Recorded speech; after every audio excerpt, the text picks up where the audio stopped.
नमस्कार मंडळी, मी विकास साळवे आपलं स्वागत करतो आजच्या या कार्यक्रमात, ज्याचं नाव आहे खोटं बोल पण रेटून बोल.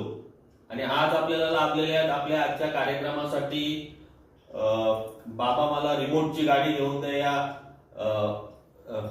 या पक्षाचे अधिकृत राष्ट्रीय उमेदवार अगस्त्य साळवे, आपण त्यांचं स्वागत करूया.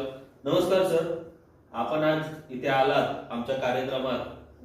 आपलं खूप खूप प्रथमतः मी आमच्या सर्व परिवाराकडून म्हणजे अभिनंदन करतो.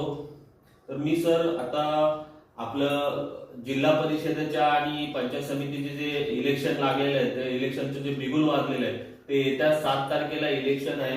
तर त्यामध्ये तुम्हाला काय वाटतं, कोण भरारीची झेप घेईल आणि कुणाचं डाऊनफॉल होईल? आपल्याला काय वाटतं त्या संदर्भात, त्याबद्दल आपण काय बोलू शकता?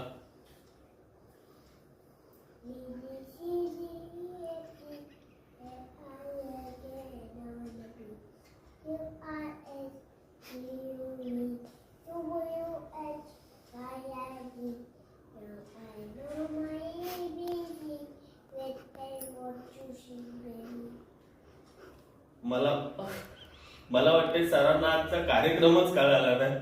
सरांनी डायरेक्ट एबीसीडी चालू केलंय. ठीक आहे, आपण समजून घेऊया. सरांच्या हातामध्ये काहीतरी मला दिसतंय, आपण बघू शकतो. मला वाटतंय सर हे आपल्याला लोकांनी निवेदनं दिली आहेत का? अच्छा, निवेदनं खूप म्हणजे भरपूर सारी निवेदनं सरांकडे आली आहेत, जे लोकांच्या मार्फत त्यांची कदाचित कामं वगैरे असतील त्या संदर्भात. सर इकडे बघा, संदर्भात निवेदन आहे. तर आपण निवेदनं पहिले बघूया आणि ते काय काय लोकांच्या समस्या आहेत त्या सरांपाशी आलेल्या आहेत. सर खूप म्हणजे गेली 15-20 वर्ष राजकारणामध्ये सक्रिय आहेत. खूप सारे लोक त्यांच्या पाठीशी आहेत. बघूया काय काय निवेदनं दिलेली आहेत. पहिले निवेदन आहे अमुक अमुक आणि तमुक तमुक लोकांची. सरांना निवेदन दिले. सर थोडं बसून जा ना.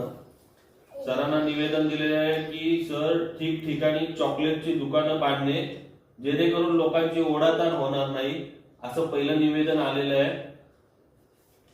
नंतर दुसरं एक निवेदन आहे, चॉकलेट खाण्याकरिता आई वडील जर विरोध करत असतील तर त्यांना कठोरात कठोर शिक्षा देण्यात यावी.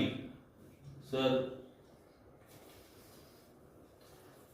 आणि तिसरं एक निवेदन आहे अमुक अमुक ठिकाणून अमुक अमुक लोकांचं की ठिकठिकाणी घराच्या बाजूला पार्क तयार करा जेणेकरून लगेच खेळायला जाता येईल. सर म्हणजे लोकांची कुठून कुठून सरांसाठी निवेदनं आलेली आहेत की म्हणजे चॉकलेटची दुकानं काय असतील, हे ते विकास कामं सर करत आलेले आहेत आतापर्यंत.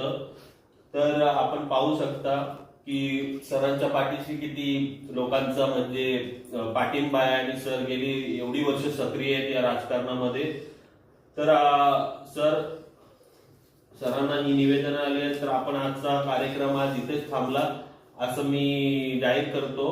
आणि सर आपण इथे आलात, आम्हाला लाभलात, आमचं भाग्य होतं. आज आलात, परत काय येऊ नका आमच्या कार्यक्रमामध्ये, हेच आपल्याला सांगू इच्छितो या ठिकाणी. हे सर तुमची निवेदनं घेऊन जा आणि ह्यांना माचीची काढी घेऊन कांडा लावा. ठीक आहे, इथंच थांबतो मी. जय हिंद, जय महाराष्ट्र. अयो हे राहिलं.